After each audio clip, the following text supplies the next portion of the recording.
Hi, I'm Miss Toit, and the author I chose to study was Mary Pope Osborne.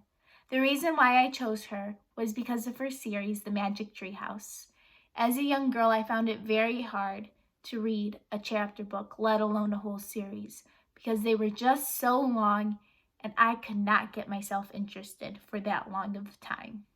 However, when I picked up a Magic Tree House book, I found myself flipping through the pages because I just couldn't get enough of Jack and Annie's adventures. So I will be reading the first chapter of Night of the Ninjas, my favorite book of the Magic Tree House series. So without further ado, Chapter 1, Back into the Woods. "Let's look again, Jack," said Annie. Jack and Annie were walking home from the library. The path went right by the Frog Creek woods. Jack sighed. "We looked this morning," he said. "We looked the day before and the day before that." "Then you don't have to come," said Annie. "I'll go look by myself." She took off into the woods. "Annie, wait!" Jack called. "It's almost dark. We have to get home." But Annie had disappeared among the trees. Jack stared at the woods. He was starting to lose hope. Maybe he would never see Morgan again.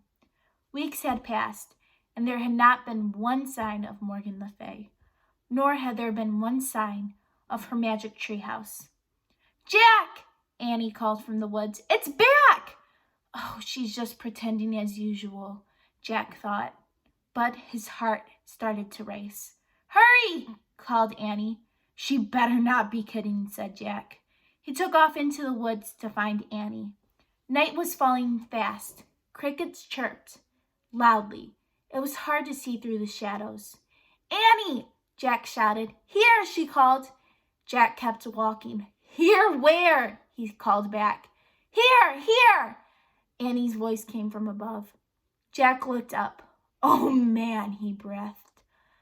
Annie waved from the window of a treehouse. It was the tallest oak in the woods.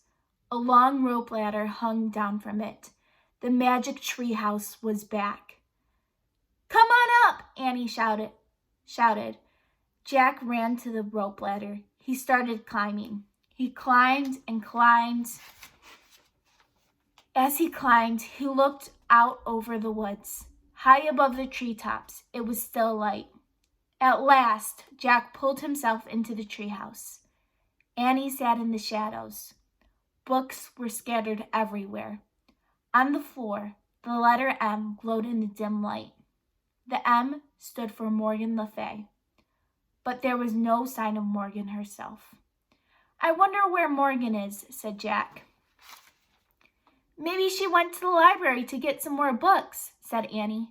"We were just at the library. We would have seen her," said Jack. "Besides, the library's closed now." Squeak! A little mouse ran out behind a stack of books. It ran to the M shining in the floor. "Yikes!" said Annie. The mouse sat on the middle of the M. It looked up at Jack and Annie. "Oh, it's so cute," Annie said. Jack had to admit, the mouse was cute. It had brown and white fur and big, dark eyes. Annie slowly reached out of her hand. The mouse didn't move. Annie patted its tiny head. "Hi, Peanut," she said. "Can I call you Peanut?" "Oh, brother," said Jack. "Do you know where Morgan is?" Annie asked the mouse. Squeak! "You're nuts, Annie," said Jack. "Just because the mouse is in the treehouse doesn't mean it's magic. It's a plain old mouse that crawled in, that's all." Jack looked around. He saw a piece of paper on the floor. "What's that?" he said. "What's what?" said Annie. Jack went over and picked up the paper. There was writing on it. "Oh, man," whispered Jack after he read the words. "What is it?" said Annie. "A note," said Jack. "It must be from Morgan. I think she's in big trouble." That is the end of chapter 1. I hope you enjoyed just a sneak peek of this book. I really love it, and I encourage you to read the rest. Anyway, goodbye. I hope you enjoyed that. Have a great day.